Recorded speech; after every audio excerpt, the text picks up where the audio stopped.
खबरों के निष्पक्ष विश्लेषण के लिए सब्सक्राइब करें Jantantra TV and press the bell icon. Never miss any update.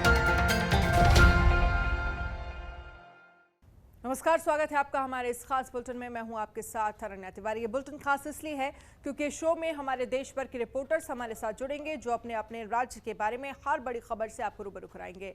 पूरे दिन क्या क्या होने वाला है और किस बड़ी खबर पर हमारी नजर आएगी, चाहे वो राजनीतिक जगत की खबर हो, क्राइम की खबर हो या फिर कोई और, हर खबर आप तक हमारे रिपोर्टर्स पहुंचाएंगे। इन तमाम चीज़ों को लेकर उनसे चर्चा करेंगे। साथ ही हर राज्य में मौजूदा हालात कैसे हैं, क्या हो रहा है, इसके बारे में आपको बताएंगे। तो लेकर चलते हैं आपको अपने रिपोर्टर्स के पास। इस वक्त हमारे साथ मौजूद है उत्तर प्रदेश से पंकज और साथ ही श्रीकांत प्रत्युष हमारे रेजिडेंट एडिटर बिहार से मौजूद हैं, अरविंद पलावत राजस्थान से और छत्तीसगढ़ से मनमोहन नेताम हमारे साथ जुड़े हुए हैं। सबसे पहले आपको उत्तर प्रदेश की राजधानी लखनऊ ले चलते हैं। लखनऊ से पंकज हमारे साथ मौजूद हैं। पंकज, आज की फिलहाल क्या कुछ बड़ी खबर रहेगी? विकास दुबे को लेकर लगातार उत्तर प्रदेश में राजनीति गर्माती जा रही है और अभी भी विकास दुबे को पुलिस नहीं पकड़ पाई है। फिलहाल आपके पास क्या कुछ जानकारी है? विकास दुबे को पकड़ने के लिए पुलिस ने कल 2.5 लाख का इनाम घोषित कर दिया। जो पहले 25,000, फिर जब उन्नाव में जो कानपुर की घटना हुई थी 2 जून को रात्रि और 3 जून के बीच में, उसके बाद 50,000 का इनामी बदमाश घोषित किया गया था। लेकिन अभी भी वो पुलिस के पकड़ से दूर है। हालांकि उसकी नौकरानी और उसके बगल में जिसका एक और घर था, उन दोनों को कल 3 लोगों को हिरासत में लिया गया है। इनके ऊपर 120 यानी उसकी मदद करने का आरोप है और उस आरोप में मुकदमा दर्ज करके गिरफ्तार किया गया है। फिलहाल उनसे पूछताछ की जा रही। आज उनको कोर्ट में पेश किया जाएगा। वहीं विकास दुबे को पकड़ने के लिए पूरी यूपी पुलिस दिन रात एक कर दी है, लेकिन यूपी पुलिस को अभी कोई भी अहम सुराग नहीं लगा है कि विकास दुबे कहाँ है। चाहे वो एसटीएफ हो या फिर उत्तर प्रदेश पुलिस हो या क्राइम ब्रांच की टीमें हो, उत्तर प्रदेश की पुलिस की जितनी भी विंग है सब लगा दी गई हैं। बड़े अधिकारी लगातार कैंप कर रहे हैं। मुख्यमंत्री ने भी बहुत सख्त निर्देश दिए थे कि किसी भी कीमत पे जिंदा और मुर्दा विकास दुबे चाहिए। लेकिन अभी भी जो उत्तर प्रदेश की सबसे हाईटेक पुलिस अपने को कहलाती थी, उसके पकड़ से विकास दुबे दूर है। हालांकि उसको धरपकड़ करने के लिए लखीमपुर खीरी, पीलीभीत, बहराइच और महाराजगंज, गोरखपुर की जो नेपाल की बॉर्डर लगने वाली, वहां अतिरिक्त सतर्कता बढ़ा दी गई है। इसके साथ साथ मध्य प्रदेश, राजस्थान और उत्तर प्रदेश में पुलिस लगातार छापेमारी कर रही है। मध्य प्रदेश और राजस्थान के संपर्क में उत्तर प्रदेश पुलिस और एसटीएफ भी है। खास करके इटावा और उस चंबल बेल्ट के जो जंगलों में है वो लगातार पुलिस कॉम्बिंग कर रही है। लेकिन अभी भी विकास दुबे फरार है। लेकिन विकास दुबे का एक दूसरा साथी कल हर्ष वाजपेयी गिरफ्तार हुआ है। पुलिस को शक है जो 2 गाड़ियां परसों रोड पे लावारिस मिली थी, वो उसकी थी और उसी गाड़ियों से वो विकास दुबे बाहर गया है। यानी मदद पहुंचाने का आरोप है। और जो वाजपेयी गिरफ्तार किया गया था वो कुछ दिन पहले वो एक नाम मात्र नौकरी करता था कुछ ही पैसों पे, आज अरबों की उसकी संपत्ति हो गई। तो उसकी भी जांच शुरू हो चुकी है। 3 लग्जरी वीआईपी गाड़ियां भी पकड़ी गई हैं, जिससे कहा जा रहा है विकास दुबे चलता था। लेकिन विकास दुबे अगर उस गाड़ियों से गई फिर तो उत्तर प्रदेश पुलिस क्या कर रही थी? क्योंकि परसों गाड़ियां पकड़ी गई हैं लावारिस, उससे पहले ये पुलिस कर्मियों की उसने गोली मार करके हत्या की है। तो कहाँ इतनी अलर्ट अगर पुलिस थी तो फिर विकास दुबे उस बाई रोड कैसे चला गया? ये एक गुत्थी उलझती जा रही है। दूसरी तरफ जांच जैसे जैसे विकास दुबे को पुलिस ढूंढ रही है, वैसे वैसे पुलिस की भी परत दर परत खुलती जा रही है। चाहे वो सीओ का लेटर जो एसएसपी का लिखा गया हो या फिर एक और ऑडियो आया है, उसको लेकर के कल मोहित अग्रवाल जो आईजी कानपुर हैं, उन्होंने भी बयान दिया था कि इसकी जांच की जाएगी, क्या सत्यता है, उसके बाद कार्रवाई की जाएगी। तो लगातार पुलिस शक के घेरे में आ रही है। कल 3 पुलिसकर्मियों को निलंबित किया गया था। 2 दिन पहले एक जो एसएचओ विनय तिवारी थे उनको निलंबित किया गया था। एसटीएफ पूछताछ कर रही थी। कल देर रात 10 पुलिस कांस्टेबल यानी सिपाही को वहां से तबादला कर दिया है। यानी शक का आधार मानते हुए तबादला किया कि जांच को ये लोग प्रभावित कर सकते हैं, किससे किससे बात हुई है। तो इन सब चीज़ों को लेकर के पुलिस अभी शुरुआती दौर में हल्की फुल्की पुलिस पे कार्रवाई करके कोई अब तक बड़ा एक्शन इस मामले में, जिस तरीके से पुलिस विभाग पे लगातार कानपुर पुलिस पे उठ रहे हैं, उसको देखते हुए कोई बड़ी कार्रवाई नहीं, सिर्फ जाँच की बात ही की जा रही है। दूसरी तरफ विकास अभी भी फरार है। सरकार और पुलिस के लिए चुनौती बना हुआ है। लगातार विपक्ष इसको लेकर के सरकार को घेर रही है, तो दूसरी तरफ सरकार कह रही कि पुलिस का प्रशासन का दावा है कि जल्द से जल्द विकास गिरफ्त में होगा। लेकिन सबसे खास बात यह है कि करीब 100 घंटा से ज़्यादा होने को है, लेकिन अभी भी विकास दुबे का अता पता नहीं है, जबकि पूरी यूपी पुलिस उसको खोजने में 75 जिलों की पुलिस, 40 थाने स्पेशल उसके लिए लगाए गए हैं, लेकिन विकास दुबे अभी पुलिस से बहुत दूर दूर तक है। वहीं कोरोना को लेकर के उत्तर प्रदेश में सक्रिय जो मरीज हैं उनकी संख्या बढ़ती जा रही है। आंकड़ा 18,600 हो गई, जबकि उत्तर प्रदेश में जो टॉप 5 शहर हैं उसमें लखनऊ तीसरे स्थान पे आ गया। इसके अलावा गाजियाबाद, गौतम बुद्ध नगर है, लेकिन लखनऊ में भी 602 सक्रिय मामले अब तक हैं। तो कुल मिलाकर के लखनऊ की भी स्थिति बड़ी चिंताजनक है। सरकार ने यहाँ के जिला स्वास्थ्य विभाग को निर्देशित किया गया है, साथ ही मेडिकल कॉलेज के जो बीसी हैं या प्राचार्य हैं या एसजीपीजीआई के डायरेक्टर हैं कि अतिरिक्त बेडों की व्यवस्था की जाए। अब स्वास्थ्य विभाग, जिला प्रशासन लगा हुआ है, राजधानी लखनऊ में 2000 और अतिरिक्त बेडों की व्यवस्था की जाए, क्योंकि लगातार कोरोना संक्रमण के मामले लखनऊ में बढ़ते जा रहे हैं। कल भी 70 से ज़्यादा मामले आए। आज मुख्यमंत्री अभी थोड़ी देर के बाद 10:30 बजे टीम 11 की बैठक करने जा रहे हैं। हालांकि ये बैठक कोरोना को लेकर के जरूर है, लेकिन सबसे ज्यादा चर्चा विकास दुबे को पकड़ने को लेकर के होगी, क्योंकि मुख्यमंत्री योगी आदित्यनाथ ने एसटीएफ के जो आईजी थे उनको कहा था कि हर हाल में विकास दुबे पुलिस के चंगुल से बचने न पाए, लेकिन अभी भी पुलिस के चंगुल में नहीं आया है। और आज इस मुद्दे पे फिर से, कल शाम को भी बैठक हुई थी, आज फिर से इस मुद्दे पे मुख्यमंत्री बैठक करेंगे और मुख्यमंत्री का सीधे तौर पे अधिकारियों को 2 टूक में कहना है कि हर हाल में विकास दुबे चाहिए, चाहे जैसे चाहिए, पुलिस उसको जल्द से जल्द ढूंढ निकाले। लेकिन पुलिस अभी अनन्या नाकाम है। बिल्कुल साफ तौर पर पुलिस फिलहाल अभी नाकामी नजर आ रही है, क्योंकि विकास दुबे की फिलहाल अभी कोई गिरफ्तारी नहीं हुई है। चलिए सीधे लेकर चलेंगे आपको छत्तीसगढ़, जहां पर मनमोहन नेताम हमारे साथ मौजूद हैं, हमारे संवाददाता। मनमोहन, छत्तीसगढ़ से क्या कुछ बड़ी खबरें हैं आज की? कोरोना को लेकर क्या कुछ अपडेट है आपके पास? अनन्या, बता दूं कि छत्तीसगढ़ में कोरोना का कहर जारी है और कोरोना के कहर में कल ही 92 मरीज पाए गए हैं पूरे प्रदेश भर में। मतलब छत्तीसगढ़ में जो प्रतिदिन आंकड़ा है वो दिन ब दिन बढ़ते जा रहा है और अब तक पूरे प्रदेश भर में जो संक्रमितों के आंकड़ा है वो 3,305 पहुंच चुका है और अब तक 14 लोगों ने कोरोना से जान गंवाई है। सबसे ज्यादा यहाँ पर प्रभावित हो रहा है राजधानी रायपुर, जो कि अब पूरा कोरोना का केंद्र बनता जा रहा है। और इसके साथ बता दूं कि जो राजनांदगांव है और मुंगेली है, ये इन क्षेत्रों पर सबसे ज्यादा कोरोना के संक्रमण देखे जा रहे हैं। जिस तरीके से कोरोना का मामला लगातार देखा जा रहा है, तो अब कोरोना के इस संक्रमण में पुलिस एवं जो डॉक्टर हैं और अन्य जो स्वास्थ्य कर्मी हैं वो भी कोरोना के संक्रमण में आ रहे हैं। क्योंकि जो पुलिस है, पुलिस भी लगातार काम कर रही है एवं जो डॉक्टर्स हैं वो भी लगातार काम कर रहे हैं, तो वो भी अब कोरोना के संक्रमण में घिरते जा रहे हैं। तो कहीं ना कहीं सबसे बड़ी चिंता का विषय है। दूसरी बात बता दूं कि छत्तीसगढ़ में वर्तमान में जो स्थिति है कोरोना के संकट को इसे देखते हुए सीएम लगातार नजर बनाए हुए हैं। प्रत्येक जिलों में कोविड-19 के हॉस्पिटल भी हैं और इलाज जारी है। लेकिन कोरोना से अभी छत्तीसगढ़ अछूता नहीं है, लेकिन अन्य राज्यों की तुलना में छत्तीसगढ़ रिकवरी रेट में भी बेहतर है। दूसरी बात बता दूं कि छत्तीसगढ़ में जो शिक्षा विभाग है वो कल ही एक आदेश निकाला है, जिसमें प्रत्येक स्कूलों में जो राजकीय गीत है अरपा पैरी के धार वह गाया जाएगा। मतलब जो सीएम भूपेश बघेल की मंशा थी, सबसे पहले जब सीएम बने तो उन्होंने छत्तीसगढ़ के जो राजकीय गीत हैं अरपा पैरी के धार को वो राजकीय सम्मान के साथ मतलब हर स्कूलों में राजकीय गीत गवाना चाह रहे थे और अब वह आदेश भी शिक्षा विभाग ने जारी कर दिया है। तो छत्तीसगढ़ के स्कूलों में अब राजकीय गीत के तौर पर अरपा पैरी के धार गाया जाएगा। तीसरी बात बता दूं कि छत्तीसगढ़ में जो मरवाही उपचुनाव होने हैं, मरवाही उपचुनाव के पहले ही जोगी परिवार को सबसे बड़ा झटका लगता दिख रहा है, क्योंकि जोगी परिवार के जाति का मामला हाईकोर्ट तक पहुंचा था और अब जो देखा जा रहा है, कल ही जिला स्तरीय छानबीन समिति ने एक नोटिस थमाया है अमित जोगी को और जाति के मामले में उन्हें जवाब मांगा है। हालांकि अमित जोगी ने इस पूरे मामले को लेकर उन्होंने बताया है कि जब मेरे पास नोटिस आएगा तो मैं बिल्कुल जवाब दूंगा, लेकिन जोगी की मुश्किल बढ़ती देखी जा रही है।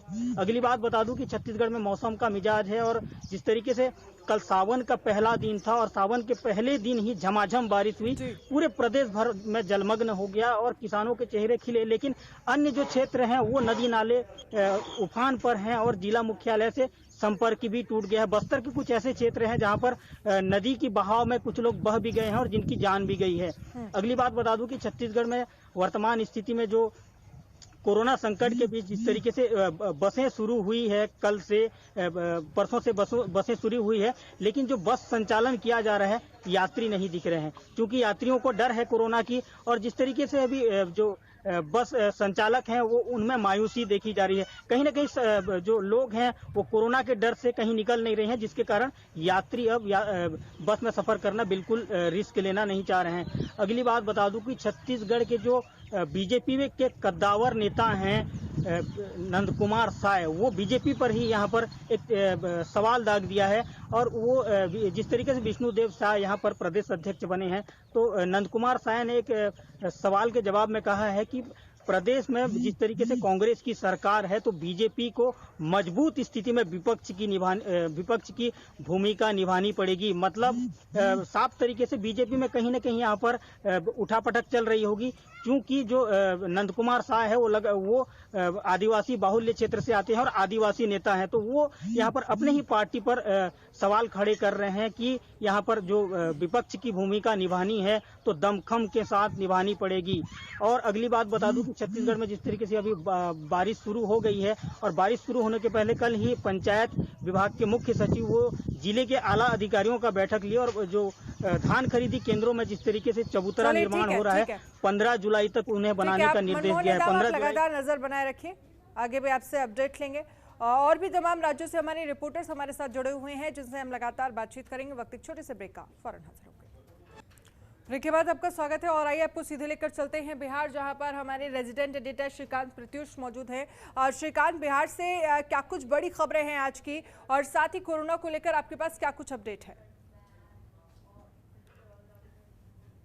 देखिए, कोरोना का संक्रमण का खतरा काफ़ी बढ़ता जा रहा है। बिहार में अब शायद ही कोई ऐसा तबका है जो कोरोना के संक्रमण से बचा हो। सबसे ज़्यादा बड़ा अटैक कोरोना ने किया है अस्पतालों पर। पीएमसीएच के 16 डॉक्टर और स्वास्थ्यकर्मी कोरोना से संक्रमित हो गए हैं। राजनीतिक गलियारे में भी जबरदस्त एंट्री मारी है कोरोना ने। बिहार विधान परिषद के सभापति अवधेश नारायण सिंह कोरोना पॉजिटिव हो चुके हैं और आरजेडी के एमएलसी भी गुलाम गौस कोरोना से संक्रमित पाए गए हैं। तो लगातार आरजेडी के जो पटना महानगर के अध्यक्ष हैं वो भी कोरोना संक्रमित पाए गए हैं। तो लगातार कोरोना संक्रमण का खतरा राजनीतिक गलियारे में बढ़ता जा रहा है और स्वास्थ्य महकमे में बढ़ता जा रहा है। तो जो स्वास्थ्य महकमा कोरोना के संक्रमण के खतरे से लड़ रहा है वहीं अब कोरोना संक्रमण की चपेट में आ रहा है। दूसरी खबर ये आ रही है कि लालू यादव जो रांची रिम्स में भर्ती हैं उनका सिक्योरिटी गार्ड भी कोरोना संक्रमित पाया गया है। लेकिन राहत की बात यह है कि वो छुट्टी पर गया था और छुट्टी पर से लौटा तब उसकी जांच हुई और वो कोरोना संक्रमित पाया गया। गनीमत है कि वो ड्यूटी पर नहीं था। अगर उसने ड्यूटी ज्वाइन कर ली होती तो लालू यादव भी खतरे में पड़ सकते थे। तो लालू यादव स्वस्थ हैं लेकिन उनका परिवार चिंतित है और लालू यादव की जमानत याचिका रांची हाईकोर्ट में दाखिल की गई है। तर्क ये दिया गया है कि लालू यादव सीबीआई कोर्ट द्वारा दी गई आधी सजा को भुगत चुके हैं और इसलिए स्वास्थ्य को ध्यान में रखते हुए, कोरोना के संक्रमण के खतरे को ध्यान में रखते हुए उन्हें जमानत पर छोड़ दिया जाना चाहिए। घर पर रहकर इलाज कराने की इजाज़त मिलनी चाहिए। तो बिहार में और झारखंड में दोनों जगहों पर कोरोना का संक्रमण काफ़ी बढ़ा हुआ है। झारखंड में 700 से ज़्यादा कोरोना के एक्टिव मामले हैं, बिहार में 3000 के आसपास हैं। तो बिहार में जो आंकड़ा है कोरोना संक्रमितों का लगातार बढ़ रहा है। पहले 100 के आसपास कोरोना संक्रमित रोज आते थे सामने, अब तो 400 से ज़्यादा कोरोना संक्रमित सामने आने लगे हैं।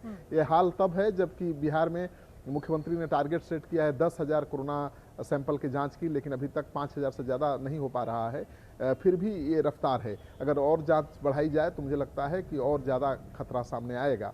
अब बिहार में विधानसभा चुनाव है। चुनाव को देखते हुए बिहार की राजनीति गरमाई हुई है। आपको पता ही है कि यशवंत सिन्हा जो पूर्व केंद्रीय मंत्री हैं उन्होंने तीसरा मोर्चा बनाया है और उनके इस तीसरे मोर्चे में बिहार के कई कद्दावर नेता शामिल हैं जिनको न तो एनडीए में जगह मिली है और न ही महागठबंधन में। पप्पू यादव भी इस तीसरे मोर्चे में शामिल हो सकते हैं क्योंकि वो लगातार बीजेपी के खिलाफ बोलते रहे हैं और तेजस्वी यादव के साथ उनका रिश्ता 36 का है, तो महागठबंधन में तेजस्वी यादव उनको घुसने नहीं देंगे। कांग्रेस पार्टी के सहारे वो फिराक में थे कि महागठबंधन में शामिल हो जाएंगे, लेकिन जिस तरह से कांग्रेस पार्टी को भी आरजेडी के नेता या तेजस्वी यादव नज़रअंदाज कर रहे हैं, मुझे नहीं लगता है कि कांग्रेस पार्टी इस बार भी पप्पू यादव को महागठबंधन में एंट्री दिला पाएगी। पिछले लोकसभा चुनाव में भी कांग्रेस ने कोशिश की थी उनको एंट्री दिलाने की, लेकिन तेजस्वी यादव अड़ गए थे, तो इस बार भी संभावना कम ही है। तो महागठबंधन में रार मची हुई है। जीतन राम मांझी 10 तारीख को कोर ग्रुप की बैठक करने वाले हैं और माना जा रहा है कोई बड़ा फैसला ले सकते हैं, महागठबंधन छोड़ने का फैसला ले सकते हैं। तो बिहार की राजनीति गरमाई हुई है। यशवंत सिन्हा आज वर्चुअल रैली करेंगे, पूरे बिहार के हर जिले के लोगों से संपर्क करेंगे। तो देखना है कि तीसरा मोर्चा क्या गुल खिलाता है, क्योंकि लड़ाई तो आमने सामने है एनडीए महागठबंधन के बीच। लगातार आप नजर बनाए रखिए, आगे भी आपसे अपडेट लेंगे। सीधे लेकर चलते हैं आपको राजस्थान, जहां पर हमारे संवाददाता अरविंद पलावत मौजूद हैं। अरविंद, राजस्थान की बात करें तो क्या कुछ बड़ी खबरें आज राजस्थान से रहेंगी? साथ ही कोरोना के मामले तो हम साफ तौर पर देख रहे हैं पूरे देश में बढ़ते जा रहे हैं। जी बिल्कुल, देखिए कोरोना के मामले हैं पूरे देश में बढ़ रहे हैं, लेकिन उससे पहले बात करें राजस्थान यूनिवर्सिटी में, यूनिवर्सिटी के यूजी और पीजी की जो एग्जाम्स है उनको स्थगित कर दिया गया था और स्टूडेंट्स को प्रमोट करने की बात यहां पर कही गई थी। राज्य सरकार की ओर से इस संबंध में जो दिशा निर्देश है वो जारी कर दिए गए, लेकिन इससे पहले कल रात को एक गाइडलाइन यहां पर जारी हुई है यूजीसी की ओर से और मिनिस्ट्री ऑफ होम अफेयर्स ने भी ये स्पष्ट कर दिया है कि एग्जाम्स है वो हो सकते हैं और एग्जाम्स के में का एक जो पैटर्न है वो उन्हें डिसाइड करना होगा। साथ ही जो यूजीसी ने ये माना है कि एग्जाम होना काफी जरूरी है और फाइनल सेमेस्टर के जो स्टूडेंट्स हैं उनका एग्जाम होना तो बहुत ही ज्यादा जरूरी है, क्योंकि ऐसी स्थिति में एक स्टूडेंट का जो इवेल्युएशन है वो ढंग से हो सकता है। तो ऐसी स्थिति में अब ये सवाल खड़ा हो गया कि आखिर किस तरह से एग्जाम होंगे, क्योंकि यूजीसी की ओर से 2 निर्देश यहाँ पर दिए गए हैं। या तो एग्जाम्स है उनको ऑनलाइन यहाँ पर कराया जा सकता है, ऑफलाइन एग्जाम यहाँ पर हो सकते हैं, या जो एकेडमिक कैलेंडर है उसमें कुछ चेंजेस किया जा सकता है और सितंबर के आखिर में जो एग्जाम है यूनिवर्सिटीज के वो यहाँ पर हो सकते हैं। हालांकि इससे पहले 15 जुलाई से राजस्थान में एग्जाम्स होने थे, लेकिन इससे पहले मुख्यमंत्री अशोक गहलोत, उच्च शिक्षा मंत्री भंवर सिंह भाटी समेत हाई पावर जो कमेटी थी उसने ये डिसीजन लिया था कि जो एग्जाम्स है वो नहीं होंगे और स्टूडेंट्स को प्रमोट किया जाएगा और जो मार्क्स का जो डिसीजन है वो यूजीसी के नियमावली के आधार पर होगा। लेकिन अब यूजीसी ने स्पष्ट कर दिया है कि जो एग्जाम्स है वो होंगे और फाइनल सेमेस्टर के एग्जाम्स होना काफी जरूरी यूजीसी की ओर से बताया गया। तो अब ये देखना होगा कि अब राजस्थान में किस तरह से आगे, क्योंकि जो गाइडलाइन यूजीसी की आई है वो फॉलो करना भी जरूरी है और साथ ही कोरोना संक्रमण से बच्चों को बचाना भी जरूरी है। तो ऐसी स्थिति में अब क्या बीच का रास्ता यहाँ पर हो सकता है, क्योंकि बड़ी संख्या में जो लाखों जो स्टूडेंट्स है वो यूजी और पीजी का एग्जाम यहाँ पर देते हैं और काफी जो स्टूडेंट्स है वो गांव के इलाके से भी बिलोंग करते हैं। तो ऐसी स्थिति में ये पॉसिबल लगता नहीं है कि सभी का ऑनलाइन एग्जामिनेशन यहाँ पर कराया जाए या ऑनलाइन एग्जामिनेशन करा दिया जाए, क्योंकि कई ऐसे रिमोट एरियाज है जहां पर नेटवर्क की फैसिलिटी है वो वहां पर अवेलेबल नहीं होगी। तो ऐसी स्थिति में ये भी एक बड़ी समस्या यहाँ पर बनकर सामने आ सकती है। हालांकि उच्च शिक्षा मंत्री भंवर सिंह भाटी, उनका ये कहना है कि अब जल्दी इस बारे में एक फैसला किया जाएगा कि आखिर किस तरह से जो यूजीसी की जो गाइडलाइन आई है उसको किस तरह से हम हमारे यहाँ पर जो इम्प्लीमेंट है वो कर सकें।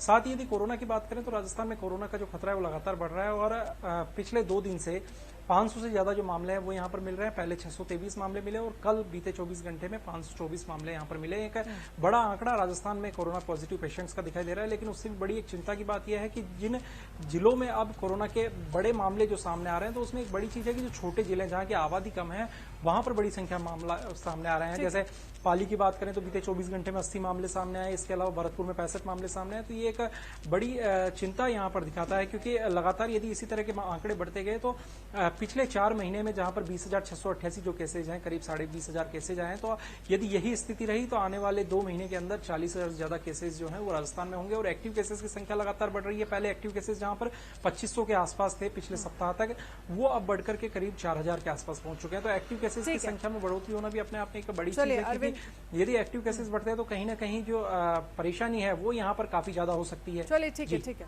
अरविंद, बहुत बहुत शुक्रिया तमाम जानकारी के लिए। तमाम रिपोर्टर्स हमारे साथ जुड़े थे, सभी का बहुत बहुत शुक्रिया। खास बुलेटिन में फिलहाल इतना ही। देखते रहिए जनतंत्र टीवी। नमस्कार। खबरों के निष्पक्ष विश्लेषण के लिए सब्सक्राइब करें Jantantra TV and press the bell icon. Never miss any update.